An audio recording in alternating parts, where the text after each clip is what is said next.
నీతిమంతుడు బీదల కొరకు న్యాయము విచారించును, దుష్టుడు జ్ఞానము వివేచింపడు. ఈ విషయాల్లో యవనస్తులకు సొలొమోను రాజు హెచ్చరిస్తున్నాడు. నీతిమంతులుగా జీవించాలి, దుష్టులుగా జీవించటానికి వీలు లేదు. సాతానుడు దుష్టుడు. సాతాను యొక్క వలలో పడి సాతాను మాట వింటూ సాతాను క్రియలు చేస్తున్నవారు దుష్టులు. కానీ నీతిమంతుడైన యేసు ప్రభువారిని హృదయంతరంగాలలో కలిగి యేసు ప్రభువారి యొక్క స్వారూప్యంలోనికి మార్చబడి నీతిమంతులుగా జీవించాలి.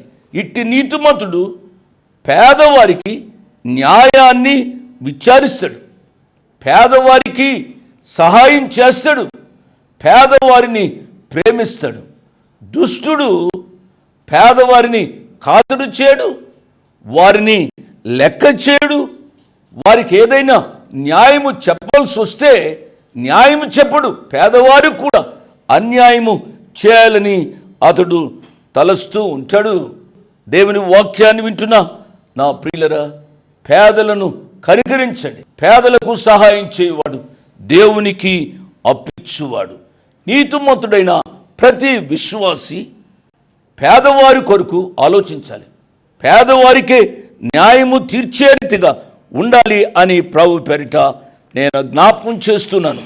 ఈ భయం అనేది మన జీవితాల్లో తప్పుడు నిర్ణయాలు తీసుకునేటట్టు, ఆత్మహత్యలు కానీ, లేకపోతే మనం ఏదైనా తప్పు చేసినా, మనం ఏదైనా తొందరపాట్లో ఏదైనా మనం నిర్ణయాలు తీసుకొని ఏదైనా చేసి అది ఎక్కడ మనకు అవమానకరమైన పరిస్థితి వస్తుందో, ఎక్కడ మన జీవితాల్లో దేవుడి నుంచి దూరమయ్యే పరిస్థితులు వస్తాయో అనే విధంగా ఉండి ఆ భయంలో చాలామంది ఆత్మహత్యలు చేసుకొని పారిపోవడం, లేచిపోవడం ఇంట్లోంచి, లేకపోతే ఈ విధంగా విడిపోవడం అనేవి చేస్తుంటారు. దీనికి పర్ఫెక్ట్ ఎగ్జాంపుల్ చెప్పాలా బైబిల్లో?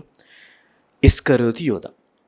ఇస్కరియోతు యోధ ఏం చేశాడంటే, ఆయన జీవితంలో ఏదో అయిపోతానని చెప్పి యేసుప్రభువారిని మోసం చేశాడు. కానీ తన జీవితంలో ఒక భయం వచ్చేసింది. ఆ భయం ఏం చేసేసిందంటే, ఫస్ట్ తీసుకుంది ఆయన తప్పుడు నిర్ణయం ఏంటిది? ఆయన జీవితంలో అపరాధ భావం, తప్పుడు నిర్ణయం తీసుకున్నామని పశ్చాత్తాపం కలిగింది, కానీ క్షమాపణ అడగలేదు.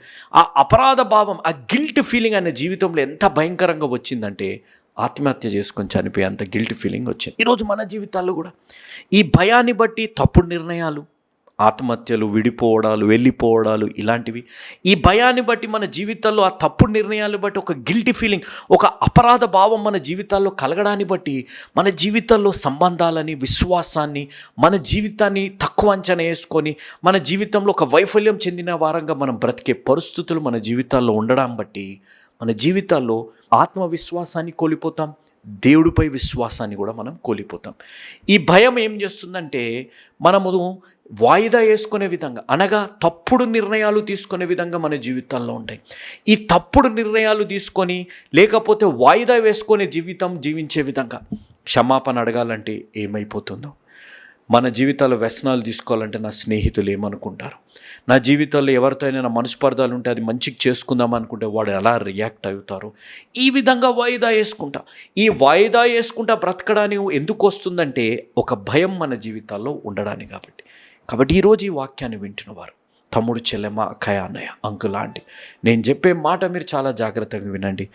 ఎన్నడూ కూడా ఏదైనా మనం దేవుడి కొరకు చేయాలి, ఏదైనా మనం దేవుడి నడిపింపులో క్షమాపణ కానీ, ఐక్యత కానీ, ప్రేమను కానీ మనం జీవితాల్లో పంచాలి, మనం క్షమించే విధమైన పరిస్థితి వస్తే వాయిదా వేయకండి, ప్రొక్రాస్టినేట్ చేయకండి. రక్షణ పొందడంలో అతి ముఖ్యంగా ఎన్నడూ కూడా వాయిదా వేయకుండా ఇదే అనుకూల సమయం, ఇదే రక్షణ దినం.